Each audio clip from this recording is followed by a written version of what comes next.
Nazgul, and I'm councillor from Heston Central Ward. Hi, my name is Ghazala Bhatt. I am councillor for Cranford Ward. My name is Amrit Mann, and I'm councillor for Heston East Ward.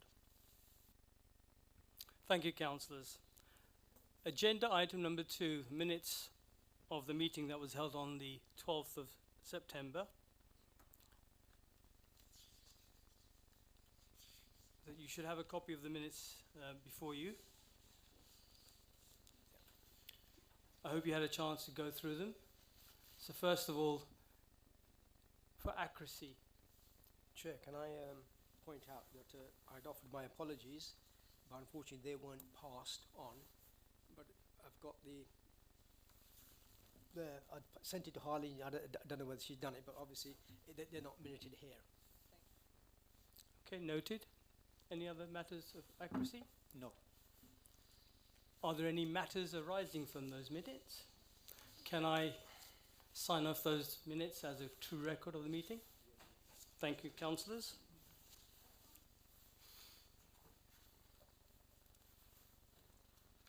At this stage, before we move over to agenda item 3, one of our officers, Thomas, I think he wanted an opportunity to update residents on a particular.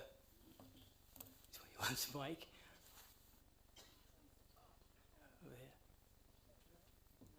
A particular council strategy. Over to you, Thomas. Yeah. Oh, a bit close to the thing. Hello, everyone. Sorry, there's a bit of an echo. Gary, are you good? Shall I stay there? Okay, I'm not moving. Hello, everyone. Thank you for having me. Again, I was here last time to talk to you about some of the area forum changes that are coming. In that last presentation that I did, we talked about a Let's Talk Hounslow page, which is a way in which residents can find out a little bit more about what's going on at area forums. They have opportunities to raise questions, suggest ideas, that sort of thing.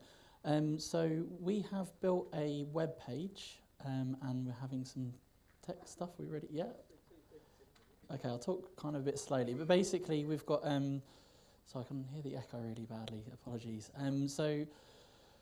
Yes, the webpage that we've built is a sort of an extra way, in addition to the normal ways that you can kind of have your say at area forums and link up with cabinet members, councillors and staff and partners to kind of suggest questions or raise questions. You no longer have to wait between forums or at the open forum to ask your question. There will be a function there for you to just ask whatever you want, whenever you want, and that will be picked up by one of my officers and sent to the right council service or councillor.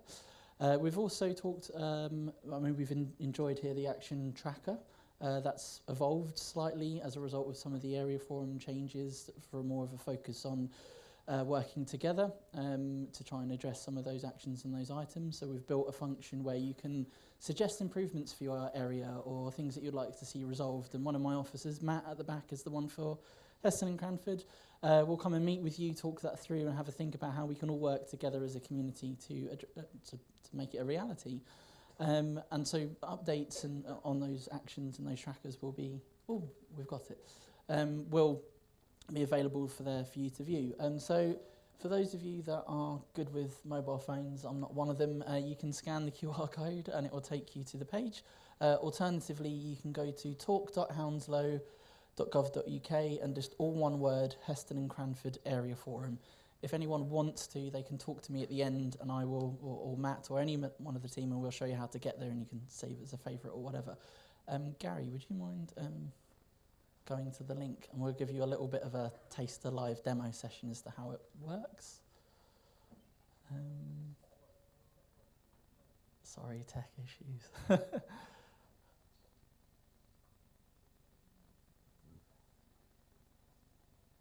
think we had a sound issue and he's trying to fix 500 things at once. But he normally does a fantastic job, does Gary? Are we on? Not quite?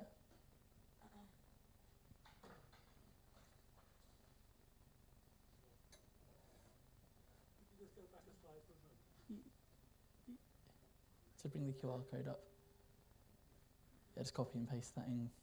We did have a link and it did work, we promise. We promised it did work, but yeah. I was a bit nervous about doing this because I thought that something might go wrong, and here we go. Righto, so yes, this is the very first one that we've done. This is the first forum where we've tried this out. And what we've gone for is a really we try to keep it as basic as possible with like the minimum functions there. It's highly likely that there's stuff on there that might be missing or might be better if it were done differently. So we're kind of relying on people in the forum and others to keep using it, and there's a function in there that you can tell us what we need to do better to help us grow it and evolve it so it works for residents in the long run. But when you land on the page, this is the new space where you can find out all things Area Forum. There's a little welcome note there with a little bit about how this page can be used. And if you see that purple box there, that's ask a question. If you scroll down a little bit, please, Gary, or Matt. Matt, you take over. Scroll down just a wee bit. This is sort of like the main... I'll stand here. Yeah, here we go. You can ask a question to your forum. You pop in your email and you submit that question, and it goes straight to Matt to pick up, and we'll get a response to you as soon as we can, and it will be passed on to the chair so the councillors are aware of what questions are coming into the forum. So you no longer have to either send an email or find a councillor. I mean, we still encourage you to do that, but this is just an extra method that you can use between forums to ask the questions that you want to ask. I mentioned the Area Forum Action Plan, which is an evolved action tracker.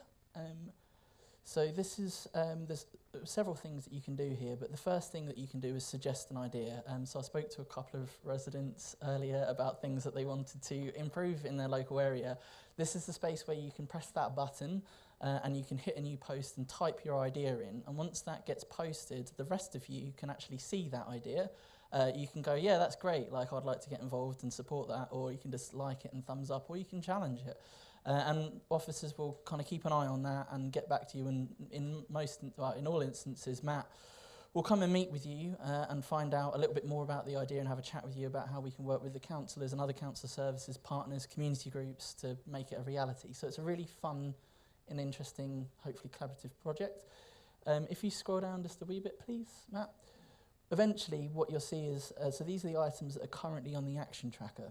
So, Children's Playground in Brisbane Estate. There's a little bit more information there, and if you just click that really briefly just for a demo, you'll be able, this is still quite new, so there's still some stuff to add, but you'll get a general about what that action is, and then there will be a link to a bit more of information document that has the update between forums, or whenever we find out something new, that'll be there. We'll also post in here the updates between forums. So again, you don't have to wait 3 months to find out what the action on that other thing was. You'll be able to see it as it happens, which is pretty cool. And as residents, you'll be able to comment on it, challenge it, support it, give an opinion, a point of view, so we can all work together to kind of get a good outcome. So if we go back a bit, so that's the sort of action plan element of it. We've also got suggest themes and topics, which is something that Shazna, wherever she's gone, there she is at the back. We've been collecting ideas on post-it notes. This is just another way you can do it digitally. So once you click on go to discussion, there will be like a sort of like a Facebook wall. You'll see everyone's comments there, and again, you'll be able to, if someone's put health and you think that's a really good idea, you can click a thumbs up, and maybe you want it to focus on mental health, and you can write that in. So it's a really good way of helping the councillors and the chair in particular get a feel for what people are interested to see discussed at the forum, in addition to the things that they pick up. And then finally is the feedback survey tool. So as I said, this is the very first one we've done, and there's no doubt things that you think are missing, or maybe stuff that we've got wrong. So we'd really appreciate it if once you've visited this, click that button. There are 3 really short, easy questions. You don't even need to put your name down or anything. It's like a quick poll. Actually, if you could just click it, Matt, just for the example. Scroll down. So yeah, just fill out that, and that will really, really, really help us make sure that this is working for residents and community groups and councillors. Finally, just to note is this grey box on the right-hand side that will always be there on the main pages. So you'll always be able to see the next dates of the area forum. Really important are feedback forms for the whole event. Thank you to those of you that always fill that in. It's massively helpful.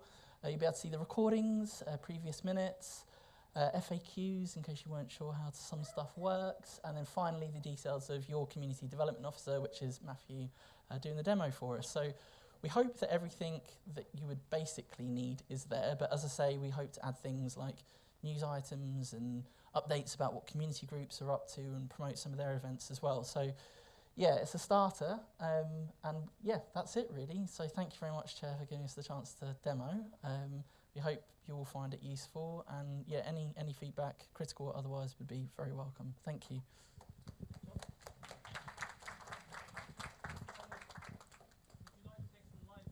Oh yeah, of course, yeah. Sorry, I was sort of like running away from that then. Yeah, no worries. Do any residents have anything to say about this Page. Yeah. I mean, we've been talking about the evolution of this project for quite some time, and I'm really happy to see it's coming to fruition, and it looks like a good point where everybody can feed in everything that's happening and get a quick update on what's going on. So, any residents have anything to comment? Express support for what you've just said. I mean, I think this, one of the observations I've made is that it's quite difficult to know what the follow-on is from these forums, and this is clearly an opportunity and a facility to do that. So well done. Thank you very much. Chair. Thank you, Chair, and thank you, Matthew, for the presentation. But I think, could you please explain within how long the people they need to contact you if they want to do any presentations and they want to participate in the exhibitions on the area forum? You mean if they want to take part with us all? So they can contact Matt now, and he's excellent, as are all the team, and they normally get back really soon. And we're always happy to include and talk about more ways in which we can support groups to get involved in the area forum. It's not a problem. Any further questions and observations, views or opinions? Okay, good. Matthew, Thomas. Thomas, I'll let you go. Thank you very much. Thank you very much.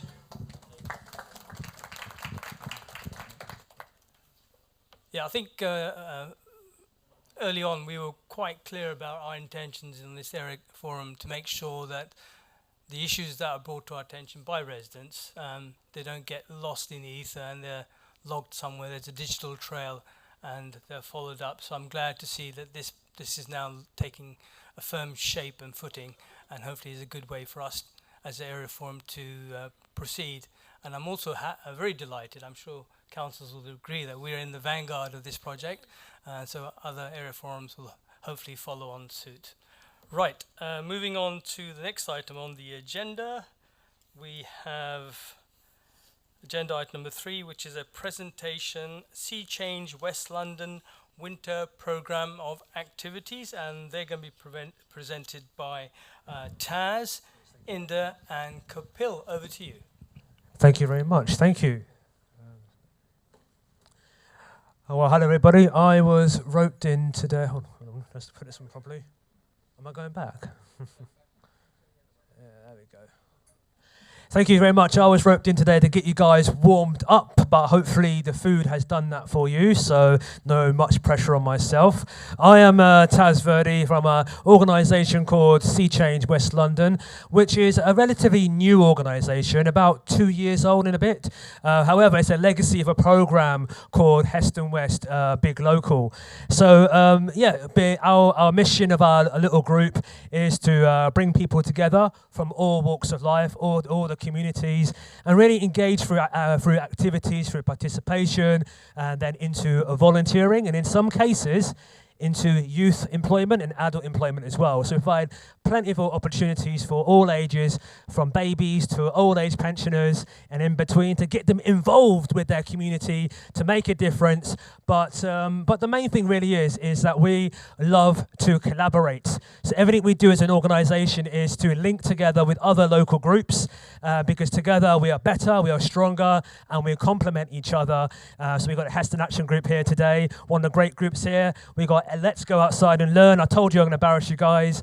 We've got them as well. We've got plenty of other groups here today as well. So a massive thank you to all our local community groups and all of you here today for coming out, braving the cold weather, and and hopefully you'll enjoy this mini presentation. So here are some of the things we do. We do some activities which we run the Heston Westwick local program, which I'll talk about in a moment. We also do things like over 60s bingo, which runs here at the school on Mondays. So the idea is that to get people together, a little bit socialised, and we offer free transport, a free minibus service, which the Cranford Community College provide us with a free minibus, which is so great to go around the local area, maybe up to around here to Heston Farm Estate and back, and to pick up some people who relatively find it difficult to come out home or lack of confidence to use sort of public transport, and to get involved and play some bingo. Our oldest participants are in their mid-90s, our youngest ones are probably late 70s, so it's a really, really fun project to get them out and about into the community and to make some friends, and that's one of the things we do on Mondays. Then on Tuesdays we do a thing called Art Social Club, which is held at the Brabazon Community Centre, which is roughly just down the road from here, and that club is really, really fun and awesome because we get to bring people, again, people with disabilities, older people, either sometimes young people and children come along in the holidays as well, just to get together and have fun. But rather than me tell you all about it, I'll pass it on to our real public speaker for this evening, Kapil, who will talk a little bit about why he loves the art club. So Kapil, if you don't mind giving a few seconds about why you love it. So my name is Kapil and I like art club. Art club is very good for everyone, makes people happy to come. Some people make lots of different things to make art club. We make tea and coffee sometimes all together. And I met Richard as well. He's very funny, man. I can see him. And I met Surinder as well. And I met Debbie as well. And sometimes we're doing different things with art club. And you should come to involve with the art club. The teacher name is Anita, and she's a good art teacher. And she's saying make sure you make nice art, and you can also make like different cards with art club, and then you can speak as well. And I think art club is very important to come all together, have fun, and do not be lazy at all the time. Thank you so much. Thank you so much. Thank you. Wow, that's a great speech there. Couldn't put a better. So thank you so much, and that's run on Tuesdays at the centre from 10:30 in the morning to about midday for those who want to get up in the morning for a quick coffee, tea with a cake and some art. We also run. Let's go this right. Sorry, I'll keep getting it wrong here. Yes, we've got Family Fun Football, a program that started around about 8 years ago. It was actually developed by a couple of students here at the school. Initially, it was just for young kids. However, the program developed and adapted over time, and we had families coming along playing football together, because some families don't have gardens or don't want to go to the park, so they come together, and it's run by a couple of youngsters as well, locally living in Heston, to run the football club. So really, it's just fun. It's not really competitive, but just again to get out of the house on a Thursday evening to come down and have a kickabout with your mates, and also a good opportunity for adults to get to know each other. Sometimes the parents stand there on the sidelines, they don't want to join in, but we have to force them. It's not about walking, it is walking football, so it is walking, guys, so you can walk, but if you want to run, it's limited to jogging, we'll say. But the idea again is it doesn't matter what ability you have, you should come along and get involved, and that's on Thursday evenings here at the school. Let's go on. Yeah, we also run with Creative Spaces London, which is another great little group, which is on Sundays, a Creative Wellbeing Club. So on Sundays at this school, we run multiple clubs at the same time. So the idea is having everything in one space to make your life easier. So for this club generally was started off for just women. However, it's sort of adapted and changed. We have men coming along as well. And again, they do all sorts of activities from yoga to craft making, embroidery, you name it. It's really, really fun and exciting. And that way also to get to know and make new friends. But at the same time that runs, we also have multi-sports for children. So again, some of the barriers for parents coming along was, well, I can't come along because my kids, I can't leave them home alone. So at the same time, we run sports club for the kids. So parents or mums can drop their kids off there and then go off and spend 2 hours or their grandkids there and have a little bit of fun. And again, a lot of our projects are run by young people in this community who've gained the opportunity through volunteering into youth employment. And that's what we're a bit hot about, is getting youngsters into some meaningful work. And that's what we do. Also, at the same time, is we run a youth drama and filmmaking club. So if you've got children, you know children between the age of 10 to 16 years old, who are a little bit creative, who want to get involved and boost their confidence. We've been running this program now for about 8 years, and they developed some really cool films, particularly with working alongside Heston Action Group. It's done a few times, haven't we? Some really good films like Clean Up Days or promoting other wonderful groups initiative, but also made their own little fun films as well. And a good fact is one of our participants ended up running the program and had a full film that's now on Amazon Prime. So actually made a feature film. It was featured in the Waterman Cinema in Birmingham as well, and it ended up on Prime. So one of our films is that a local director, is a young lad living in Cranford. So again, providing opportunities to open up life chances for local people. But I won't say much more about it. I'm going to pass it to Inda, who's one of our participants from the club. Over to you, Inda.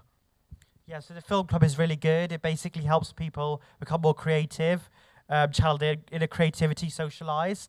And for those people like who just want to come out, gain more skills such as filming, camera work, behind the scenes, just make friends. So it's really good. If also you want to take a career path in that, it's really good, youth filmmaking. So we learn all that. We learn drama lessons as well, like how to act in front of the camera or like behind the scenes as well. So it's really good for content creation, as well as if you just want to gain a new skill, socialise, make friends. Yeah, and it's good for the community as well. It basically helps everyone confident. It takes people out of their comfort zone as well. So yeah, I'd say that's really good. Yeah. Thank you very much for that. And also provide employable opportunities as well. We had some of our participants now go on and work in the film industry, and they've started off, having no links at all into the industry. So again, it's almost like a pathway for young people as well. We also do time to time community trips and events. So some of us would pop up and come to our events. A lot of our events are collaborative events, so we will join up with local groups to promote things or have fun. Community trips that we do things, sometimes we go down to Chiswick House and Gardens or Osterley House. Or they're local places, but again, what we've learned is people don't tend to want to go by themselves, which is nice to go as a group together with your friends, with your participants, and that way that we do local trips, but also in the summer, we took a group of people down to the beach as well, which was Little Hampton Beach was this summer. So again, there are opportunities for these fun things if you get involved with our activities to have have a good time really. As again, I said, volunteering opportunities is key. So all our activities, although that we have staff helping run them, we also have young people or adult volunteers making sure it carries on. So again, it has to be enough opportunities there for people to come along, have meaningful opportunities for them to volunteer and gain new skills. Like today, we had two young people at the back there who can wave their hands up, who are helping us out today. Again, sort of new to volunteering and promoting our activities. Again, we're trying to draw it to make volunteering exciting, engaging, and also helpful for your lives as well. And also that we run holiday activity food program for children. So during the holidays, children and families on free school meals, we've been running lots of fun program. I know Heston, the community, do it as well. Fantastic work there as well that they do. But again, it's about getting children, into a safe space, running activities, and then providing free hot meals. And again, without the support from the London Borough of Hounslow, we couldn't have done it. So big thanks to the council, because we're able to engage lots of children. But the great news about that is children then want to say, well, can I get involved with something else? And they start to get involved with other activities, and soon enough, we have young volunteers like 9, 10 years old because they want to be part of the journey, which is incredible.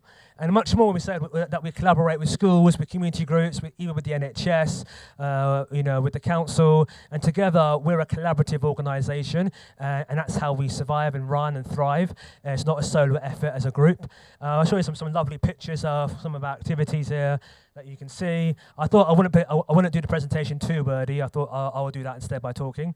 But you can see some of our bingo clubs, some of our Sunday program. Also that we went, sorry Richard to embarrass you there, that's a good photo of you mate.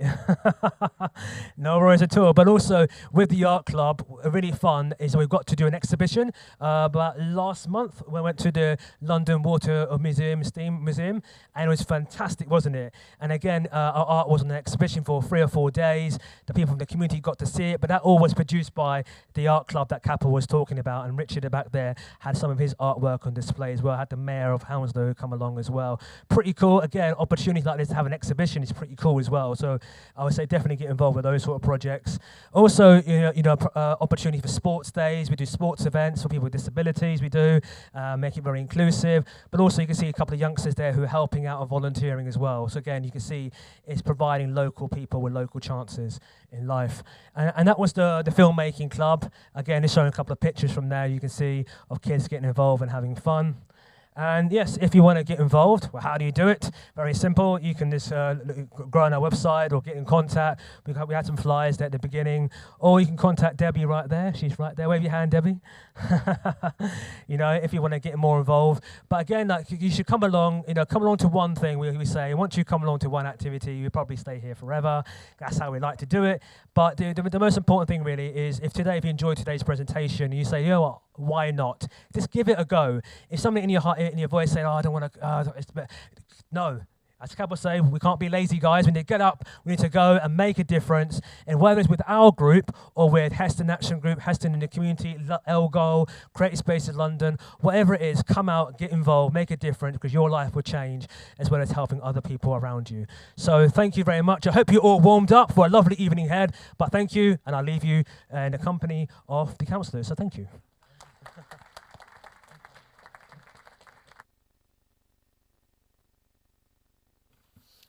Thank you very much, Taz, Inder, and Kapil. We all feel very, very energized after that presentation. But isn't it wonderful that this group of young lads here, Sea Change, have managed to pack in a lot of stuff. And I hope with the council's support they continue to thrive and engage with the communities, creating volunteering opportunities, well-being, and training opportunities for our youth. During winter, things don't need to shut down, although it feels like shut it down in here. I think the heating's been turned off in here. But yeah, during the winter period, there's lots happening. You can quite clearly see. So do take the opportunity to visit their website and get engaged with all the activities that are available to you. We're going to move on to the agenda item number 4, which is the Area Forum Action Plan update. So those of you who've got the agenda pack, there is an attachment in there that gives the updates at the last September meeting. But what I've requested councillors to do is pick up the salient points where things have moved ahead, and give an update on that action tracker.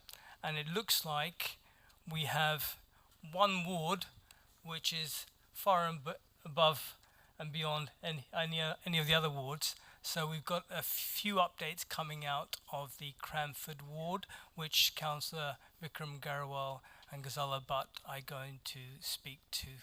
So over to you, councillors. Thank you, Chair. This issue was raised at the Area Forum on 8 January 2024 and has been highlighted at previous Area Forum meeting. Following the last Area Forum, residents raised concerns about congestion in the right turn filter lane at the A312 High Street Junction in Cranford, causing dangerous slowdowns on the dual carriageway. Transport for London inspected the issue and identified a fault with the detector monitoring right turn demand. The fault has been reported for repair. In the meantime, TfL have adjusted traffic signals to improve flow, reduce wait times, and minimize congestion in the right turn lane. Thank you. Thank you, Chair, for that very warm introduction on a cold evening. It's almost like this area forum is about Cranford Action Group. There's 3 Cranford items right there, and I know they're in the second row there. So, look, these are 3, as the Chair said, and I commend him under his leadership. We've really brought some accountability and audit trail and a very measurable element to our area forums. So thank you, Chair, for introducing that and your vision on that. The second item has been a very long-standing and important point, Chair. It's about parking issues along Berkeley Avenue, Way Avenue and Bath Road. So this has been brought up in the past in community WhatsApp groups, over emails, and in previous surgeries as well. So the desired outcome is measures to mitigate taxis and private hire vehicles occupying spaces intended for short-term use by customers and residents. We have a lot of elderly and less able in terms of walking residents that have these bays blocked, very, very often throughout the day, which A, causes traffic, and B, doesn't allow them to actually use them. So we're very keen and committed as councillors to tackle this issue with TfL, as these areas come under their jurisdiction, and our traffic officers, as well as Matthew from a community element, who's been great with this as well. So in terms of an update, so as of this month, as I said, residents raised concerns, and we've come up with a three-pronged approach in our discussions with TfL so far. So number one is dealing with the extending parking restrictions side of things. So that means parking restrictions would apply 7 days a week rather than just Monday to Saturday to maintain availability for short-term users. That Sunday point is very important because we use our weekends often to do our shopping and run our errands for those that work Monday to Friday in particular. Number two is reduce parking duration. As I said up front, there's an issue about people occupying bays for a long time, so we'll be doing that by the maximum parking time will decrease from 1 hour to 30 minutes with no return period shortened to 1 hour to improve turnover. And thirdly, Chair, increase safety clearances. So TfL proposed moving the start of the parking bay on Way Avenue by 5 metres to improve junction clearance and traffic flow. On the campaign trail before being a councillor in 22, as well as before that, it became quite apparent that at the top of Way Avenue, it's very much a blind spot for both pedestrians and drivers. And now actually, because of the Tesco there, you see heavy goods vehicles like lorries often parking there and coming down that road. So under my watch as a councillor in Cranford Ward, I certainly don't want to see someone either injured or unfortunately fatally injured. So I'm really glad about the third approach. TfL awaiting feedback from our council officers and other stakeholders, but I can assure you that that is a live discussion. It's not just written there. We had some discussions this week, and I suspect that this will conclude quite quickly, Chair. Is that okay? Good, yeah. And the final one, which is, there you go, about, so Perry's not here. She's very much been the flag bearer of this issue, but we'll address it nevertheless, which is about antisocial behaviour and Meadowbank alleyway. So we looked for measures to mitigate antisocial behaviour taking place in the alleyway. This issue had been raised previously, but particularly in the last area forum. So since the meeting, several measures have been taken. Number one is fencing. Neighbourhood enforcement and the Ibis Hotel installed fencing to deter street drinkers. Number two is more street patrols and joint action days to essentially move people on. Number three is parking measures. So parking services introduce measures to address concerns, especially during Friday prayers, as we know that was a bit of a pinch point for this area. Number four is waste and fly tipping. So the resident that I mentioned, she very rightly, and Cranford Action Group actually raises a lot about fly tipping in that area. So Hounslow Highways are looking to increase straight cleansing and improve the alleyway and Meadowbank open space. We know there's some movement in that area in terms of moving the library to a community centre there. And fourthly, and probably most importantly, is CCTV to again prosecute and also monitor what's going on there. So Chair, these are the updates from Cranford. Thank you to you and to all the officers and the stakeholders for all of that, and thank you to all of you for coming out today, and wishing you a happy Christmas in advance, because the next forum's in March, so thank you.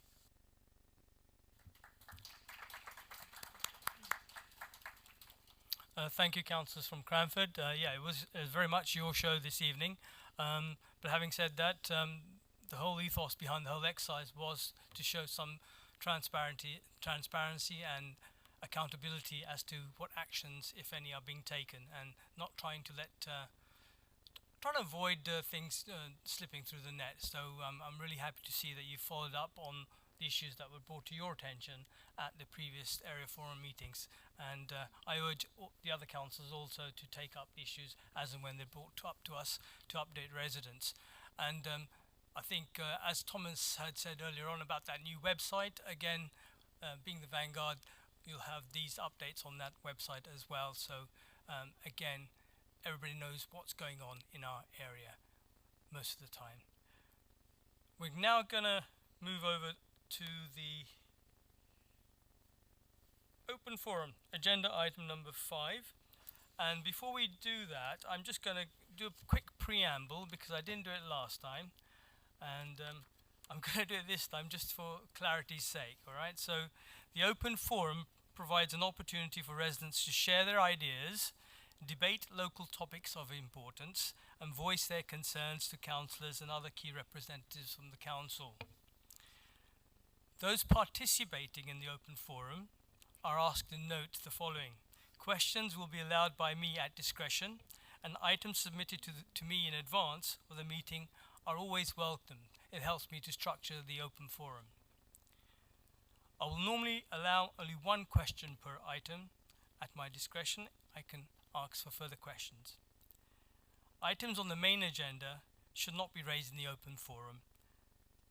Individual cases, and this is very important, individual cases really shouldn't be discussed in the open forum, and I would urge residents who have individual issues that they want to address to let myself or the officers who are wandering the floor know, and they will direct you to the relevant counsellor for your ward that can look into the issues that you're bringing to their attention. Having said that, the open forum is now open, which allows residents to discuss whatever topic they would like. Okay, we've got some hands going up the front. Thank you. Philip Rosser, I'm the chair of the Heston Action Group. I'm going to raise an issue today which is not directly related to the greening issues that we are so concerned about. We have benefited in the last year from a group of volunteers, refugees from the Iranian community. They have been tremendous, absolutely fantastic. One of the issues, though, that's arisen since their stay here is when they are given leave to remain, they are then homeless. They have nowhere to go. And I'd like to raise a question with you. I don't expect an answer now, but I'd like it to be recorded so we can come back to it on another occasion. What do we do with refugees that have leave to remain, that have nowhere to go? Their activities and their struggle really begins once they have leave to remain and they have to leave the hotels. And there are several hotels in this area which are looking after them. So that's my question. What do we do for refugees that have leave to remain and have to find their own way in the community? Thank you. Okay, Mr. Ross, thank you for your question, and you're absolutely right. This issue is a long-standing issue, and I think it's incumbent upon the government to work with local councils to find a remedy for this very, very serious issue. The issue is not going to be resolved by this area forum, but having it minuted is a step in the right direction, and I suspect that we may try and get a response from our own council's homeless division as to inform you as to what interaction, if any, we're having with the government to alleviate the concerns for refugees. All right.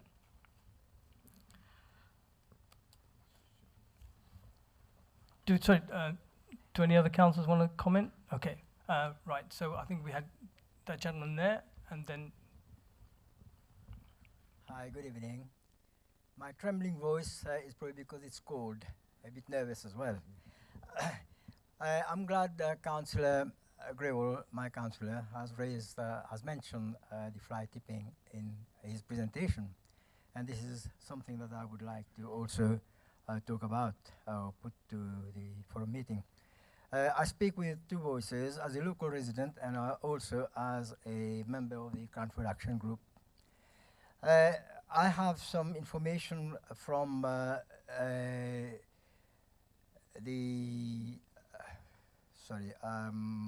got it, yeah, Freedom Information Act, which tells us that in year 2022, from January to December, there was only one prosecution for fly tipping.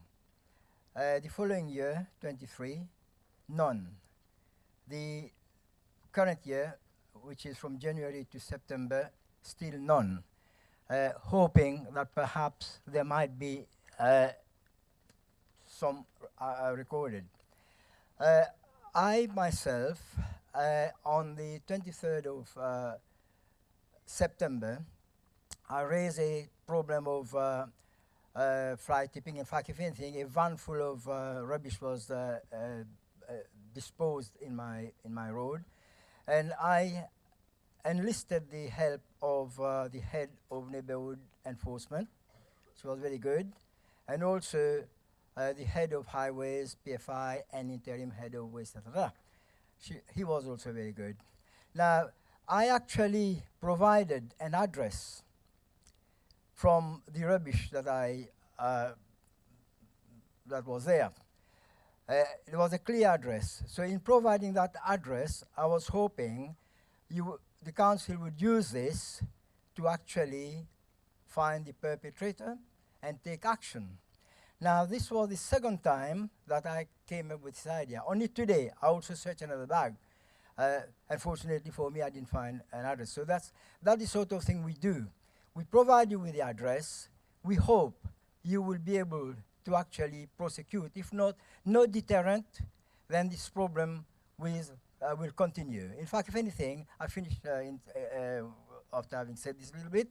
I have been involved with with our council action group pre-COVID. And I'm in a very good position to say how this problem tends to get worse and worse and worse and worse and worse. It goes higher. And I can see no chance, no sign, pardon me, of seeing it at this leveling down or decreasing. Thank you very much indeed. Before you sit down, just for the sake of the minutes, could we have your name as well so we can attribute these comments? Who doesn't know this name? Okay. Well, have you got enough ink in your pen? Shafiq Imam Bukas. Okay, thank you. I'll share it. I'll share it. Thank you, later on. Shafiq. Thank you very Yes, much. thank you so much. If not, my counselor will. I'll to help come me with this. over to. Thank you very, very much for your observations and bringing this matter to our attention. I'm going to bring in some local ward councillors and the lead member on this in a moment, but I can rest assured. But rest assured, as far as the councillors are sitting here and the other borough councillors, this issue about fly tipping and finding the culprits is paramount. I'm all with you on that. I think we're all with you that the culprits need to be found and prosecuted wherever we can. But some of these people who are doing it are very, very clever in the manner that they do it. But since you've actually brought forward evidence in your own time to officers, and you seem to have made quite a lot of inroads. You've spoken to quite a lot of officers, I would suspect, and I would hope very much, Gay, that when we do look into the background of what Shafiq has brought to us, the officers are already moved on this particular issue and addressed it, but we'll try and find out where this has ended up. So if you can discuss that with your ward councillors afterwards, that would be good. Now, I think some ward councillors want to shed a light, so I'm going to go with the cabinet member first, Shivraj Giral. Yeah, thank you, Shafiq, for bringing this up. As far as prosecution is concerned, we do take very serious, we take this issue very seriously. But we can only prosecute someone if we have very solid evidence, right?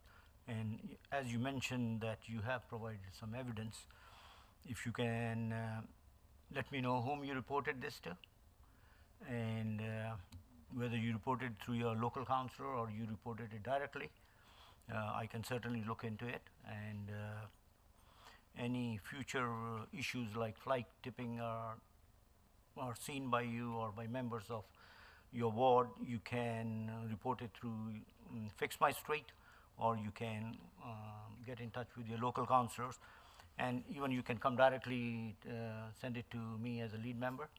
And we certainly will, we take a very serious step on fly tipping, and we have taken, as far as you were saying that you needed some data on it. At the moment, I cannot give you data because I don't have it in front of me, how many prosecutions have been done in Cranford. You say only one, but certainly I can provide that to you if you give me your email, or I can bring it in the next area forum. Thank you. Thank you, Councillor Gariwal. I'll just bring in a second, Councillor Gariwal. Thank you, Chair. Thank you, Shafiq. I can confirm that everyone in Cranford knows who Shafiq is. I'm happy to give his name afterwards, Chair, as well, for note-taking. So, Shafiq, you raise a very important point. We spend 1.4 million per year collecting fly tipping on our streets. This is an exponential issue across our borough, and particularly in Cranford as well, where we see residents fly tip, but also there's professional fly tippers that come to our borough and pollute our streets. And unfortunately, it's the good folks that take pride in the area, and also residents full stop that have issues. The amount of times I've seen mothers move their prams to avoid fly tipping on our streets because the street paths are blocked, it's a real shame for all of us. I was actually elected in 2018, and in my first year I was chair of the Housing and Environment Scrutiny Panel. And this issue of fly tipping was close to my heart then as it is today. And I pushed our council to follow the suit of other London boroughs of naming and shaming fly tippers in Hounslow Matters, on our website, on our social media feed, and in any other forum possible, to make sure these people, A, get prosecuted, whether that's with a legal penalty or ideally a financial penalty. If you get a penalty that hits your pocket, more often than not, that will stop you doing it ever again. And the council started doing that. So if you go on our website, you'll see fly tipping, naming and shaming on a wall on our website from 2021 and 2022. Some pictures and some examples. I'll encourage a lead member to get some more updated ones on there and continue this work that we kicked off in Overview and Scrutiny in 2018. Because until we name and shame people more, this fly tipping issue will continue. Because unfortunately, we're amazing on Fix My Street and Hounslow Highways at collecting fly tipping. The moment it's reported, it's collected very quickly. That's curing. That's a remedy for curing the issue, but not necessarily curing the long-term problem. So we need to be better at prosecuting. I believe our contract with Hounslow Highways means that they investigate all fly tips that have been reported, and if they do find evidence of an address, then they do try and prosecute. I'm happy to be corrected by the lead member if that's changed, but I'm pretty sure that's in the contract. And it's something we need to get better at. But as Councillor Gurwal said, as long as there's legal confirmation, reason beyond doubt, that who the fly tipper is, often we cannot move forward as a council on them. But it's something that I wish we can do more in the naming and shaming part as well. Thank you, councillors. Right, before we move on to the next chap who wants to speak, I think on the same topic, I think we'll just stay with this topic for a little bit while longer. Hello, I'm Michael from Heston Action Group.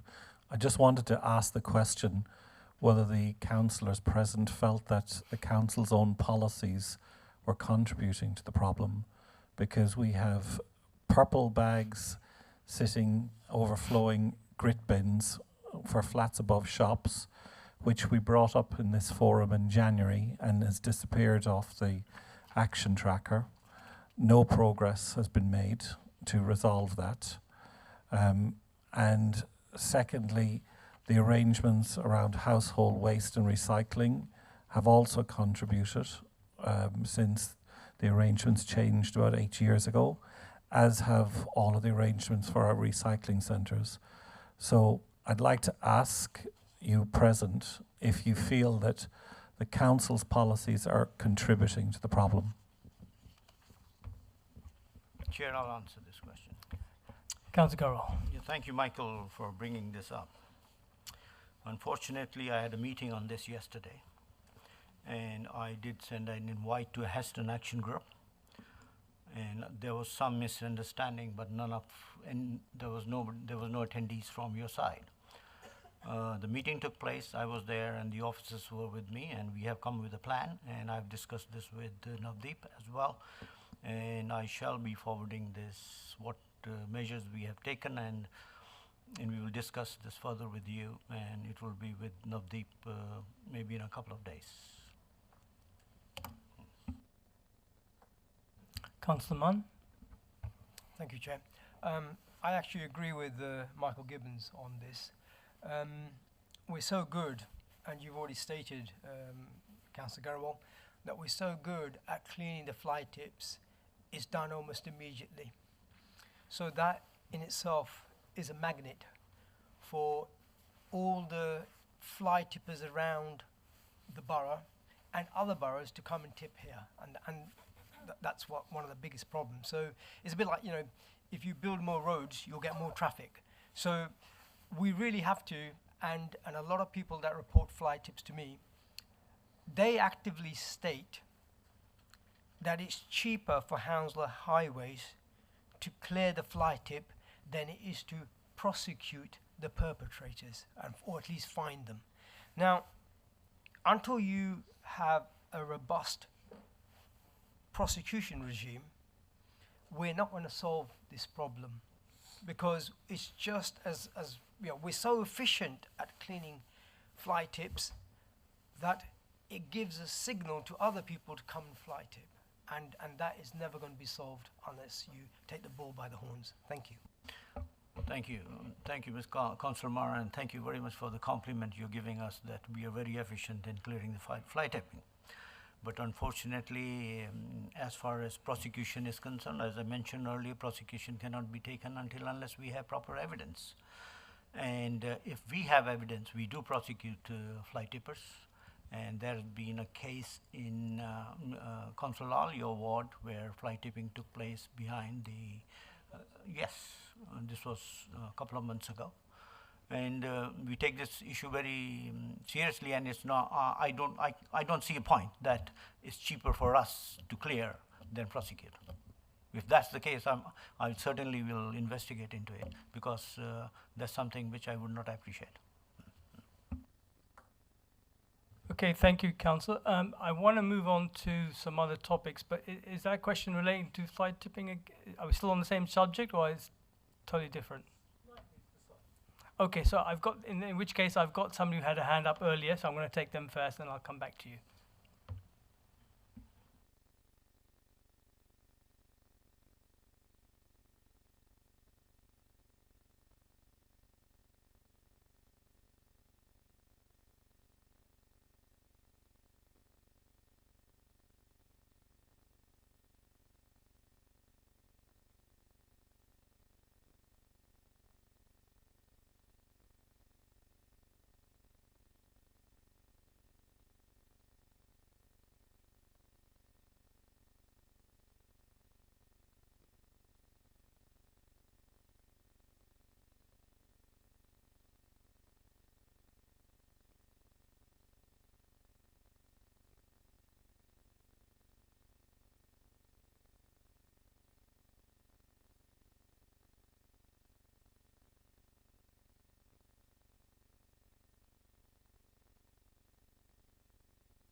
Okay, thank you for that. As far as Councillor Sue Sampson is concerned, housing. Now, yeah, she might have a better insight into what's happening between the council and governmental services regarding homelessness in our borough, and in particular the manner in which refugees are catered for and looked after and integrated within our communities. But I think, as we mentioned at previous meetings, the way area forums are now set up, we've included steering groups that guide and shape the discussions that we have. I don't think this is probably a discussion that we need to have in depth to go on to an action tracker, but definitely maybe if I can get somebody from the council department who's actually responsible for this area to give a brief update, which I can present to you. If I can get an officer here, fantastic. If not, to give us a little bit of more of an insight into how Hounslow Council is handling the refugee situation as it is. So we'll.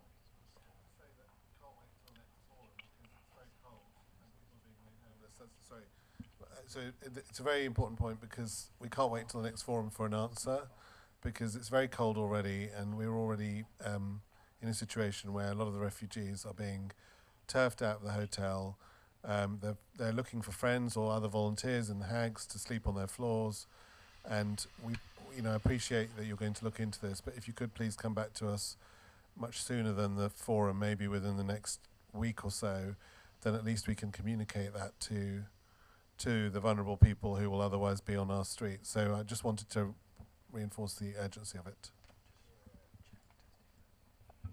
But on that, I think it wants further discussion. For sure, if there are individual cases where people are in distress, they can always be referred via their local councils for a quicker response in terms of casework. If there are individual cases which need expediting and need looking into, you don't have to wait until the next area forum. They can be picked up by local councils as and when. But please bear in mind that it's a controversial area, and there's obviously limited powers available to the council, but definitely there is a policy and a protocol in place for people who are in a vulnerable situation such as this. All right. Chair, can I come in, please? Councillor Gariwal. Yeah, okay. Thank you. What it is, I know about it, as you mentioned just now, and Navdeep did mention this to me before the meeting. After the meeting, I'll certainly discuss this with the leader and see what we can do as soon as possible. Thank you. Right, we're going to now move on. So I've got a gentleman on the right there, then a gentleman on the left. So could we have the mic, Matthew, at the front? Thank you, Matthew. Good evening, Brian Smith, Hounslow Central. I'd like to bring you back. In fact, there's going to be 3 points, if I may, in the one question. Start with my apologies. I didn't manage to get to the last area forum, but I did get to the previous area forum when I actually presented the forum with a cylinder, empty cylinder of nitrous oxide. There is still a nitrous oxide problem. In Heston Action Group's works, we did actually a litter pick recently where we actually collected 20 nitrous oxide cylinders. You did promise that the matter would be put onto the action register. I didn't see that it was there. Can you tell me if it has been put on the register, and could it be put back on the register, because it is a problem in the west of Hounslow. Kids, drivers can be seen using this substance. They use it as a drug. There is likely to be a serious accident from this cause sometime in the future. And then when they're actually finished with the cylinders, they throw them out of the windows of cars. You'll find them scattered across the roads in the west of Hounslow. And that adds the remainder of litter right the way across the borough. And I travel across the borough regularly. I travel from the east of the borough right the way across to here and further west. There isn't such a problem. There isn't a litter problem. There doesn't seem to be a nitrous oxide problem in the east of the borough. So councillors, can I ask you please what you're going to do about it and what you're going to put on the action plan to actually solve this problem? And can you please ask your police officers, who I regret to say aren't as readily seen as they should be, to actually take this matter very seriously and action this also. Third point, okay, is that I am a fairly irregular user of Spaceway. I don't find it's very easy to use. I don't think it welcomes your constituents. Can you please look at Spaceway and look at ways of streamlining Spaceway so it becomes more user-friendly, please? Thank you. Chair, can I come in? Yeah, before you do, Mike, my apologies if the issue about nitrous oxide cylinders have dropped off the radar. Now, if memory serves me correct, I do recall it being brought up, because I think you actually brought one of these things into our meeting, and also, if memory serves me correctly, and I think we're going to have to look into this one, is that it was investigated, and we did get either an officer response or the community safety team response on this particular issue. So we'll have to dig that out and try to bring an update to the next area forum meeting for that. As far as putting on an action tracker, it seems like a very, very localized problem. Is there a particular area where these nitrous oxide cylinders are? Ladies and gentlemen, the answer to that is Heston and Cranford. And I'm amazed that you don't know Any about particular this. areas, the particular areas, locations where we can focus our limited resources to try and... Sorry? Osterley Lane is one. It's a regular haunt for people sitting in cars. You could see anything up to 20 canisters at a time. Osterley Lane. Osterley Lane with balloons. I mean, anywhere. If you litter pick our streets, you find them everywhere. So they're illegal. The police do have questions to answer, but they have to be buying them somewhere. Okay, that's fine. And in Can I just add, any quiet cul-de-sac, you'll find them at the end of all the cul-de-sacs in your area. Okay, I mean, look, I believe you, Mike, but look, as far as Heston East is concerned, I do my walks, and I haven't come across these in Heston East. I haven't, right. But anyway, coming back to Spaceway. So, Councillor Gurwal. Yes, you mentioned that you want Spaceway to be a very friendly service. Do you mean that the booking system is not, you're not happy with the booking system, or what? The booking system is very inflexible. Right. I apologise. Mainly my fault. I arrived a couple of months ago without a booking. Mm-hmm. I therefore said, could I come in? I was told not. Mm-hmm. Fine, okay. But it was 2:30 in the afternoon. So I sat in my car with my telephone and I made a booking. It wouldn't allow me to make a booking despite the fact that Spaceway was empty for that afternoon. But I did make a booking for first thing the following morning. So I presented this to the manager at Spaceway, who told me that I still wasn't allowed to come and deposit my rubbish despite the fact that the whole place was completely empty. That really isn't user-friendly. All right, thank you for bringing that up.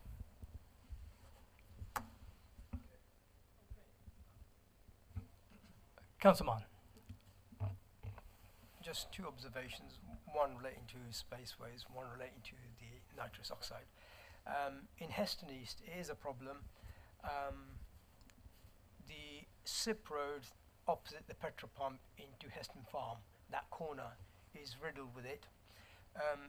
The corner of Brandon Road with Fern Lane is another little side road that's not easily accessible, so that gets these shady characters late at night.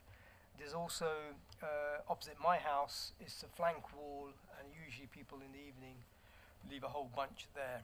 So it is a problem, and it's unfortunate, and I did actually mention this going back a few meetings ago, that once you begin to have every quarterly meetings of Heston and Cranford Area Committee, you do tend to be that much far removed from the democratic processes. In relation to spaceways, when I was the lead member, we did look at what Greenford, the site at Greenford is, where it's all high level. You just throw the rubbish over the wall and it goes into these things. Cost was a limiting factor, and in regards to spaceways, the way the area is laid out, that would have cost a substantial amount to get it to that level. So what they did was just had a revamp, and we ended up where we are. And as far as the booking, it works for me.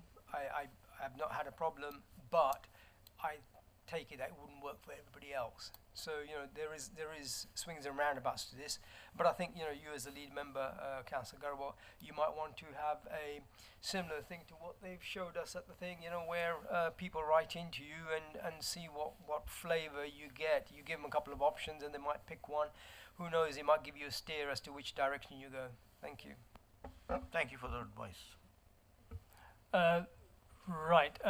Before I move on, I made a reference to Heston East when I do my walks, and I can honestly say that I have not come across these cylinders, and I stand corrected if Councillor Mann feels that he's identified some areas in our ward where there are prevalent issues regarding these canisters. I stand corrected. But I think it's incumbent upon all of us as local councillors, if you see such activity or you see this kind of a problem, it needs to be followed up. So, it's incumbent on all of us. I didn't see in it, so I couldn't follow it up. But if you saw this issue there, it was incumbent upon you to follow it up and address the problem. If you have done, I'd love to hear how you can share that with us at a future meeting, because I've got to have to bring a report back to that gentleman next time round, so you can probably give your insight at that stage.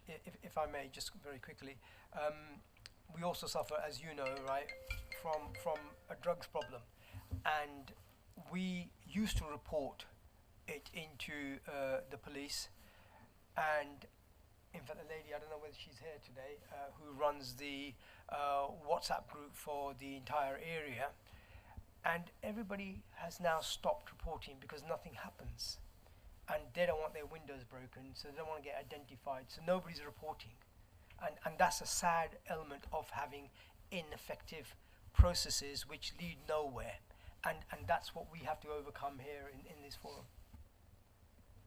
No, absolutely. We need to address it and find a solution to this problem. It's not going to be an easy one, but we're going to have to move on.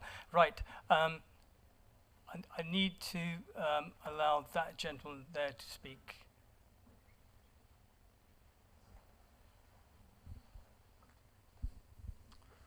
Thank you, Chair.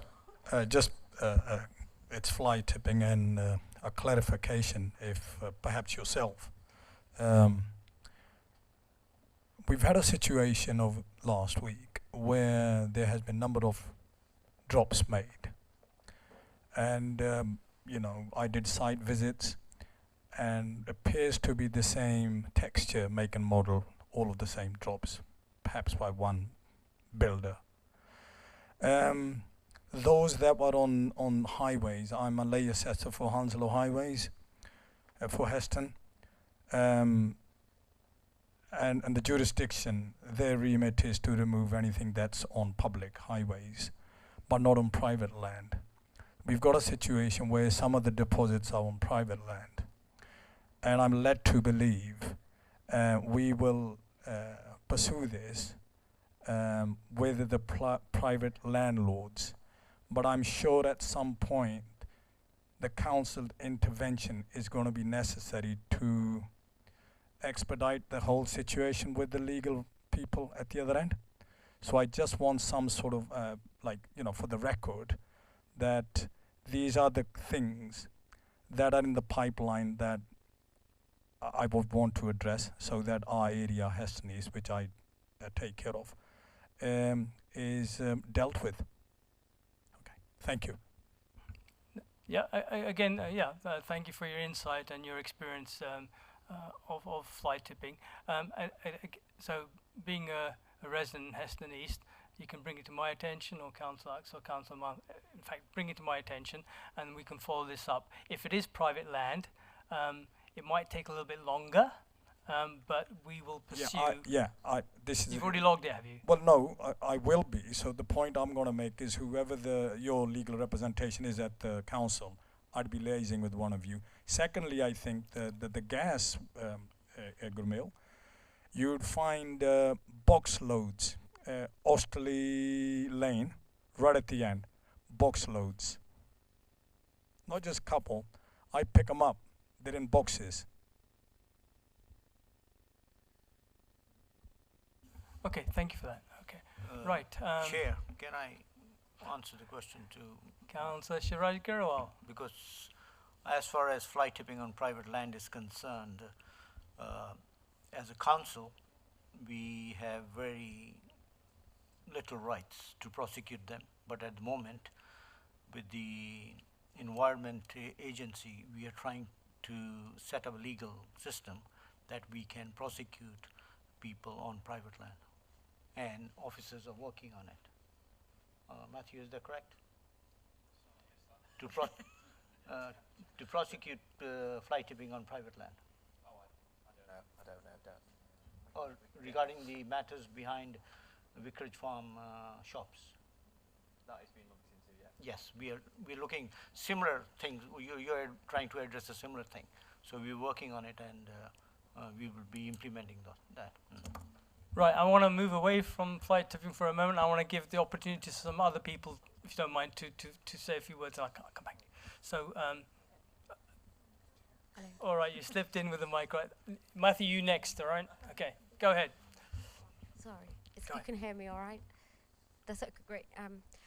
It's Umi from Cranford Action Group, but what I'm going to say now is not really anything relevant to cleaning and greening, and it is not my intention to also to say anything of adversity that's already been expressed by some people in this room regarding the use of the hotels as asylum centres.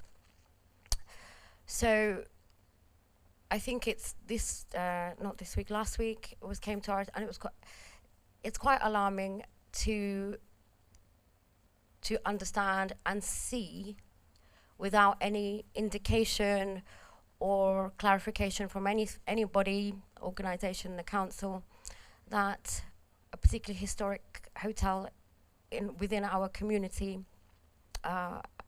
overpopulated community, I should say, is now being used as a hotel for asylum seekers. And like I say, there's nothing I see here to say. I have absolute empathy for the people who have expressed concerns about refugee status, etc., and the conditions they have at the moment.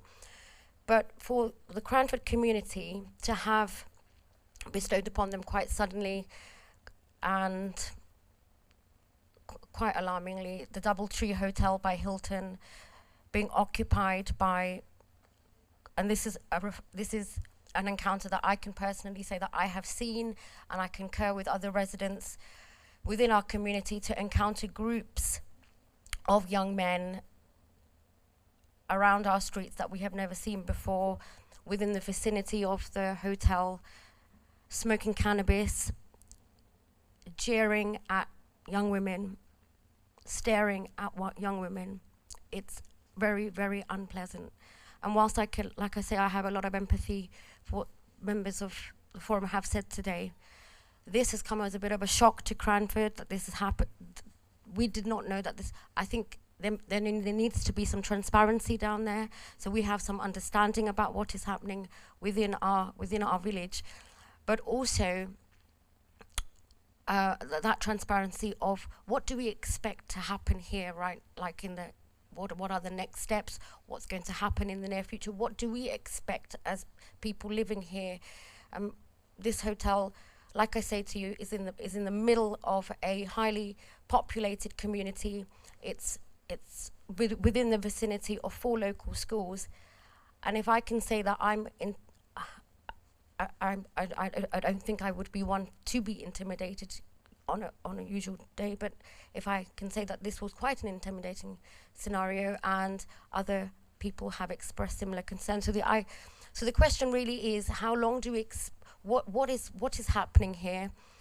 Because this is a shock to our system a little bit, and what are the next steps, and how long is this going to occur for? What, as I think one of the members said, there's an issue that we have to have some empathy about what happens next to these people down here. And we don't want to be in a situation where they are outside in the cold like other people have experienced down here. So we need to have some sort of understanding about what is happening in our local community. I think it is incumbent upon us to say something here about this, because this has been sudden, it's been difficult to comprehend, and also we're surrounded by lots of empathetic voices. And this is also a voice of concern and empathy, but one that is also concerned about the local people that live here as well. Okay, thank you for bringing that to our attention. I think we had heads up on this issue, and I think you're from the Cranford area, yeah, and I think Councillor Vikram Garwal would like to say a few words about this particular issue. Thank you very much, Chair Umi. Thank you for the the concern and the question. So, you know, Cranford is a very tight-knit community and very much a community in essence. So, if something like this happens, there's obviously some feelings in the community that we can try to address as best possible. I will say refugees, obviously, they come to this country more often than not because of the circumstances of the land that they were born in and where they've come from. So there is empathy needed in this situation, and I would encourage the residents of Cranford that I'm so lucky to represent to please have that during this time. That being said, I spoke to the council, spoke to the police. We were not made aware that the Doubletree was going to become a hotel for refugees, and neither were we consulted as a local authority or as the police. That being said, as a local authority, we have monthly liaison meetings with the Home Office and their contractor. We continue to push for good notice of any pending decision, but as this case shows, unfortunately this has fallen through the cracks and with little avail. Our asylum and refugee support team liaison with those placed there in terms of the refugees, the hotel and other agencies to support those that are placed in the hotel. We will raise issues that continue coming from that site with the Home Office and local partners to assess the situation, but unfortunately we have no direct authority in this matter whatsoever. I am aware that there is a petition about this situation to encourage our MP and empower her to bring this up with the Home Office and potentially reassess the current use of the Doubletree to home refugees. So I am aware of that and I appreciate it's being circulated around Cranford and other areas. So that is one way. As you know, I connected when you and others raised this issue, we connected with the MP, as this is with the Home Office and very much a matter for her to take forward, and I believe she has. So we'll continue to be joined up in this effort to make sure that those that are there in a respectful manner and respect the residents of Cranford, and when they don't, we'll do what we can to remedy that situation. So thank you, Chair. Okay, thank you. Sorry, Chair. Very well. Sorry. Councilman, brief, please. No. Yeah, go ahead. I'm just informing you and the members. I'm going to leave. I'm sorry. What's it called? I need the pressure of home. So if you will excuse me, thank you. Right. I need to allow other people to speak. So I did say there was a gentleman right at the back. Matthew wanted to speak. Thank you. That's me. Sorry, Thank you, lady. Chair. I'm just speaking. My name's Debbie. I live on the Brabazon Road estate, and I'm just wanting to raise on behalf of some of the residents that live on the estate. As you come out of Brabazon Road and you're turning right onto Cranford Lane, there are some bushes that tend not to be cut to. So as you turn right, you can't see the traffic coming, on. I've raised it on Fix My Street. My partner's raised it on Fix My Street on many occasions, with the council coming back saying we think it's okay. Well, the residents don't think it's okay. We've got a 4x4, so you're quite high up, and the amount of time my partner says we're going to have a smash here one of these days, and it's a quick fix. It's somebody going along, just making the bushes a lot lower. A quick win by the council. I don't know whether the council department who deal with, the grass and the woods, whether that's privatised, because part of that area are private flats. But it's just every time we bring it up, we keep getting kind of fobbed off from the department, and all we're trying to do is help people coming out turning right for an accident waiting to happen, particularly these young lads that come along on these bikes, Deliveroo and that. There's going to be someone killed there, and it's dangerous, and it's a quick win for the council to get that fixed, So that's just from a lot of residents on the Brabazon Road estate coming out of the road to turn right. Thank you. Okay, Debbie, thank you for bringing that to our attention. and it looks like a matter that probably needs escalation. So you try to deal with the council to get it resolved, but we're going to have to escalate the matter to your ward councillors. But I think before I do that, I was going to get Councillor Karamat Malik, who represents your ward, to say a few words. But Matthew, you want to say something on this? Yeah, I was just going to say, Deborah, we can view that location with officers as part of the ward walk next Wednesday if you're available, 1 p.m. Okay. Debbie have already raised this one few times, and I'll do it again. The only problem we have is some says it's belong to highway, some says belong to some other. I'm a bit confused myself, and I'm not sure who to get in touch with. So I'll do the casework again and see what response we get again. Can you copy me, please? Yeah, so Councillor Karamat, nip it, and if it comes to the area forum again, we're going to have some few words, all right? Or we need a very good reason why it hasn't been done. Okay. Chap at the front did have his hand up, and he hasn't. Second opportunity. Subject, yeah, no, okay, change subject. The other one was an intervention. Just a quick point. So I'm sure, I hope the councillors have seen the good work that Hags have been doing with Hounslow Highway's 58 new trees on Springwell Road and Summerhouse Avenue. Both streets didn't have trees at all. And we've also now started depaving on Vicarage Farm Road, Shenley Road, and up in Heston Village. So we're doing a lot to try and bring back biodiversity and flood mitigation to the area.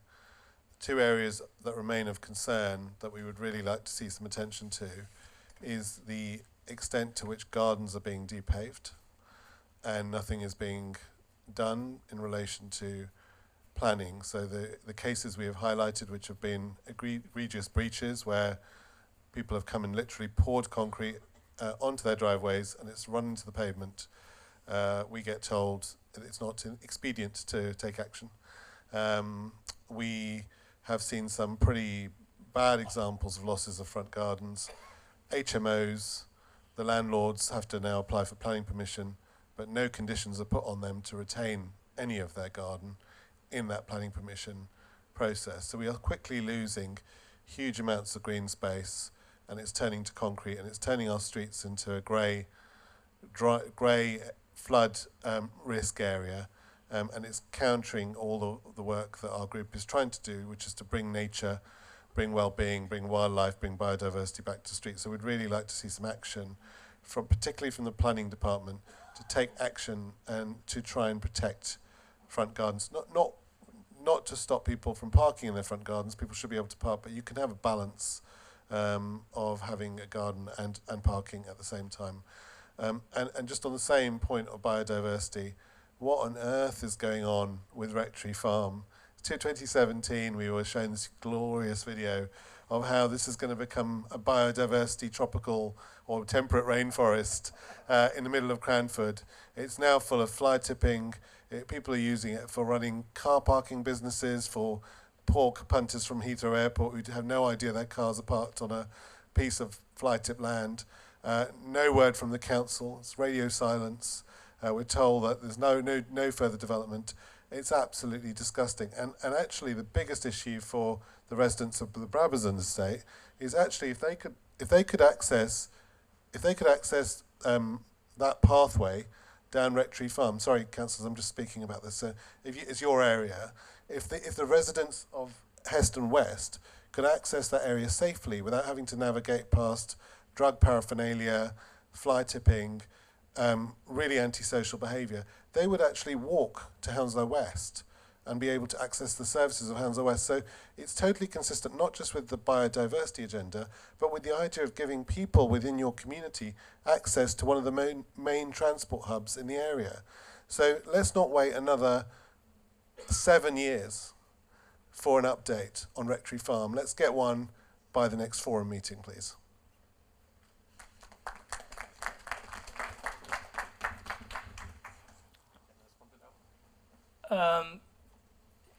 Okay, but before you do, your ward councillors do want to speak on the matter, but you're absolutely right. It's a very, very large expanse of land, and for one reason or the other, the projects that the council hoped would come to fruition didn't, probably for a number of reasons, which you know, it's got to be, it's all financial viability must be the main thing. Whoever's going to do anything with that site, but no, there will be a trail of discussions that have happened to try and get that land to be used more favourably for the communities, right? So that's okay, right? So, Councillor Karamat, do you know anything more? Chair. Sorry, yeah. This has been discussed. We had quite a few walks. I think I can request, we've got a council officer here, Matthews, and he may highlight something, and we do have a walk again. I have highlighted it. My colleague have highlighted it. We've been pursuing this one nearly over a year now, since I've been councillor. I have been pursuing especially this area. So at the moment, we have got nowhere. So we are having a walk again. Matthew, is there any update on that one, please?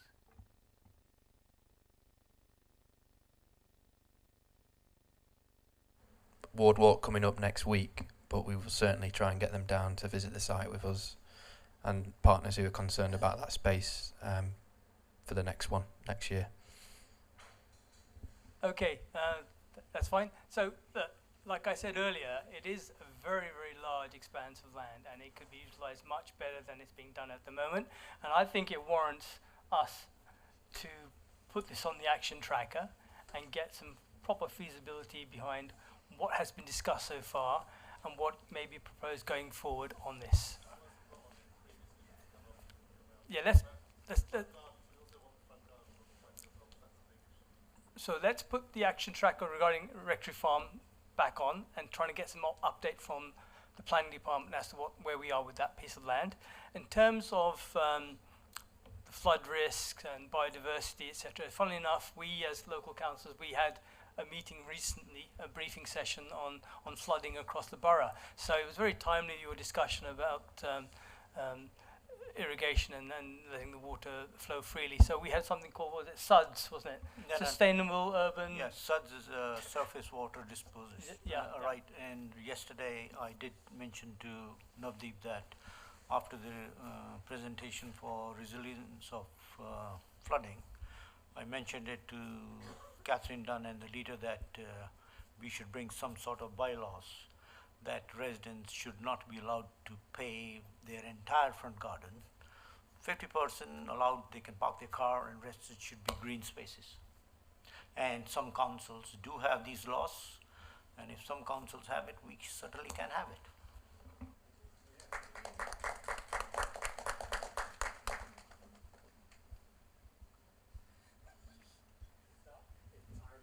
Is it the same subject, or is okay? It's a separate subject. Then I'm going to park you there because I've got another lady that hasn't spoken already.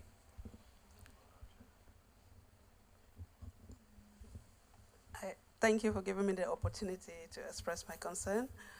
My problem is for those of us that live in a flat, I'm talking about bulky waste disposal. So some people, you have to call and say the number of items you want to dispose, you pay for it. And some people will just freely take their bulky waste and just put them around. But the council will yet still collect it. So how do you police the people that put their bulky waste and not pay for them? What happened to them?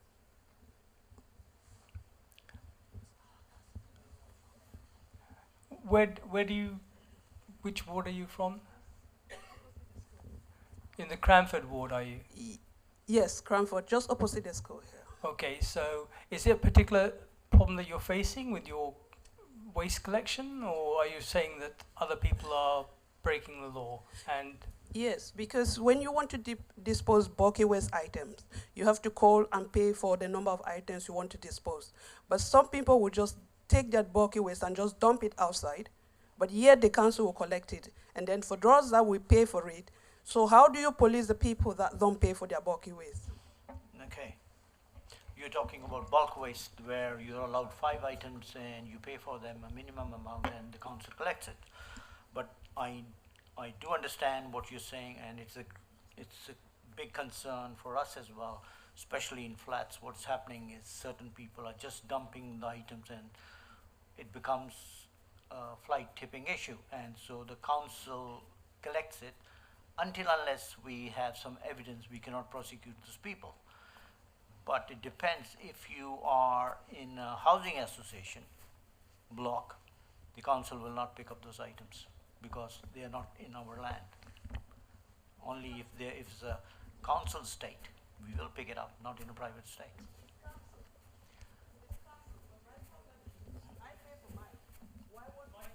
I do understand, madam, what you're saying, and I have complete sympathy with you, and I totally really believe that this should not happen, but unfortunately we cannot prosecute until unless we have evidence, or until unless a complaint is put that this person has done it. Because to prosecute you need evidence. Without evidence you cannot. Okay, Councillor Garwal, that's fine. Thanks for your intervention. But yeah, I think the crux of the matter here is it's that conundrum again about law-abiding citizens doing the right thing and having the knowledge about how to dispose of larger, bulkier items and following the procedures and the protocols that society has set to do that. And then you have some people who totally ignore that and are dumping, fly tipping basically. So we talked about this in great length earlier on in the beginning of the session. It's a perennial problem. As councillors already said, the Fix My Street app to some degree is too good, and it's clearing up fairly quickly, and people have got accustomed to just putting the waste out, knowing full well that it will get collected the next day by Fix My Street app. So it's not ideal, it's far from ideal, and I would expect that the lead member is already aware about this and is doing as much as he can possibly do with officers to confront the problem. So I think we're going to have to leave that there for the time being. And in terms of prosecution, he's already stated quite clearly our intention is that if we catch them, we definitely prosecute them, but we need solid, hard evidence to do that, and not to waste council resources following dead ends in legal battles with people. So let's leave that one there, and we will now go to the patient gentleman at the front. Michael, over to you. Okay. Thank you. I've 3 points. The first one is I've noticed that a Clarion Housing Association building next to Travelodge on Lambton Road seems to have stalled over the last 12 months. And given the requirement for housing in the area, I was hoping to understand why the building works seem to have stopped, and the building is beginning to deteriorate. There's water where downpipes should be just flooding down the outside elevation of the building. There's bits of plastic hanging off where balconies should be located. What's happening? So I don't know if anyone can answer that now. The next thing is Heston Health Centre redevelopment. It would be good to understand what the blockers are there. There was a planning application submitted a number of years ago before COVID hit to redevelop it. Obviously that was based on the fact that there is a need in the community. Why has it stalled? What's happening with it? When can we actually expect to see GP services commensurate with the population growing? And the third point is I understand that there's a potential for a cycle lane that will link Hounslow and Southall along Heston Road, Norwood Road and Merrick Road. If you could maybe give us an update on what the timescales or what is happening on that as well. Thank you. Triple whammy. Okay, so the Clarion Hotel on Lambton... Clarion Housing Association, next to Travelodge on Lambton Road, just up the road from Hounslow House. Yeah. Okay, so I'm not too aware with the situation regarding that development. But you're right. I think that construction project's been going on for yonks, and it's nowhere near from completion. So I can take that up as a matter of casework and get officers to give me some kind of response on it. But I suspect it's to do with it's obviously a private project, and it may well have, like you said, stalled in some shape, way, or form. And I don't know what powers that we as a council have to make them readdress that situation. So we'll find out on that. But I would. Can you just see me after the meeting so I can get the details? In terms of the health centre, yeah, absolutely. We've seen the demographics in our area, and we can see that the demands are increasing. And the site that you're talking about is an ideal site for the redevelopment. It's an aging site, and it has the capacity to be improved, so it has a better health provision for us. Unfortunately, you weren't here at the previous meeting, so I'm just going to read out the blurb that there was because I did give an update on that. So. The update that I provided at that meeting was that, here we go. So referring to the redevelopment of the Heston Health Centre, I reported that the North West London ICB, that's the Integrated Care Board, was in the process of developing a strategy for primary care estates across North West London. And any local plans for estate redevelopment would be dependent on the recommendations and outcomes of that strategy. Until this process is finalised, members would not be in a position to provide any further updates, but the Chair provided assurances that local ward councils were keen for the site to be developed. So we are absolutely very, very keen to get that site developed, but it's very much in the hands of the NHS, and they've got their own issues to deal with. Is there a way that residents in Heston can make representations to try and escalate it? Or is there a vehicle for us to be able to do that? I'm not aware of a conduit for you to be making representations regarding the redevelopment of that project, but if I do... yeah, well, I was just going to say we can have a chat afterwards because we're fortunate enough to have a colleague from consultation here today. So if we don't have one already, we might be able to find a way of getting a representation made, even if that's to simply put you in contact with the right person. So Thomas, you're going to... Yeah, I'll chat with Michael and introduce him to Matthew over there. All right, so that's the Heston Health Centre. And then these cycle lanes, yeah, I think Councillor Dunn is very, very keen, the lead member for this area of activity, to get these cycle lanes across the borough, and there will be some projects in the pipeline. I'm not familiar with that particular route or what's being planned and the timelines for it, but I suspect it should be on the council website somewhere regarding cycle lanes. And again, if you want to fire off an email to me, I can respond directly to you once I've discussed the matter with Councillor Catherine Dunn or officers regarding cycle lanes running through Heston all the way to Southall.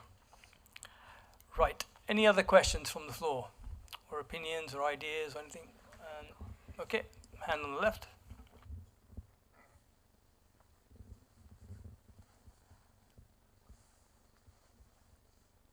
Thank you, Mr. Chair.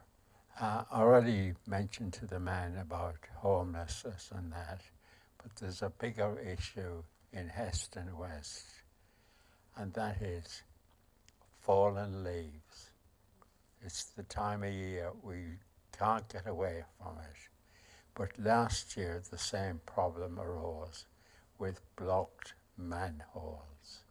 The water simply does not escape.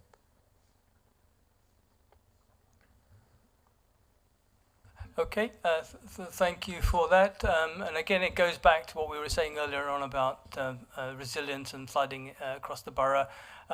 In terms of leaves, I do believe there's a program of annual leaf collection and clearance. So the program for collecting Councillor Garawal has just started. Yeah. So I've been told that the program has just started. So the program of leaves clearing, etc. has started. But if you feel that there is a particular road in your area where, or the gullies, the drains are a common problem where flooding occurs, the best thing there, again, you can go on Fix My Street, or you can refer it to your local council to pick it up, and we can get that expedited for clearance. But yeah, I get the issue about leaves, but it's an annual thing, and the program has just started to get the leaves collected.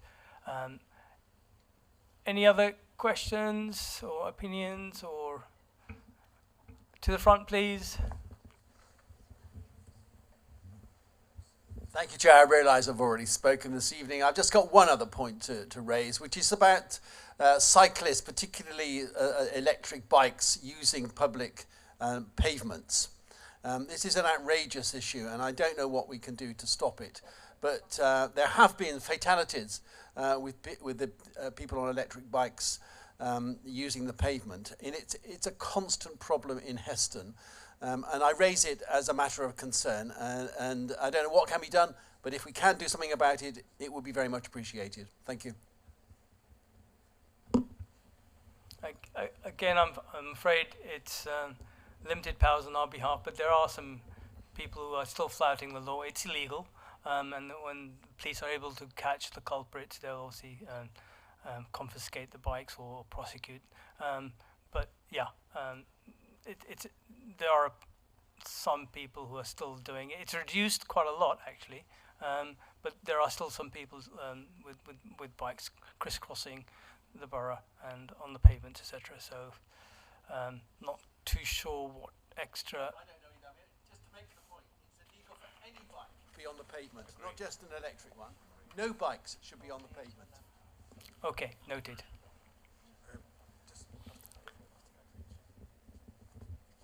Right, I'm mindful of the time is flying by, and I think most of you had the opportunity to ask a question or give your opinions or views on issues around Heston and Cranford. So I'm going to wind up the meeting now, but before I do that, I think there's another item on the agenda which I need to notify you of, and there you go. Agenda item number 6 is that I just want you to ask the council if there's any other business that you want to bring to my attention. And agenda item number 7 is that the next meeting is scheduled for Thursday, the 27th of March, 2025. I thank you very much for taking the time to come to the meeting, and I hope you found it useful. But definitely, if you want to take away one thing, I think it's that website. Do engage with that website, the Let's Talk page. Yeah, so issues that you want to. It's a hot topic. You don't want to wait for the next area forum. You can go onto that site, right, Thomas? Go Yes, straight right. onto that site, flag it up, and at least there's something happening in the background. On that. If you don't mind, Chair. Go on. We've prepared some feedback forms for this area forum, Matt Wave. We would be so grateful if you could fill those out, because it helps us make improvements. And we are so sorry about the temperature. The caretaker, unfortunately, was not able to fix the problem, but we have tried. But yeah, apologies, and thank you for putting up with the cold with us. Sorry, Chair, thank you. Okay, so having said that, so from all of us, we obviously next month wish you a Merry Christmas and a Happy New Year, and we'll see you next year. The meeting is now closed. Okay, thank you.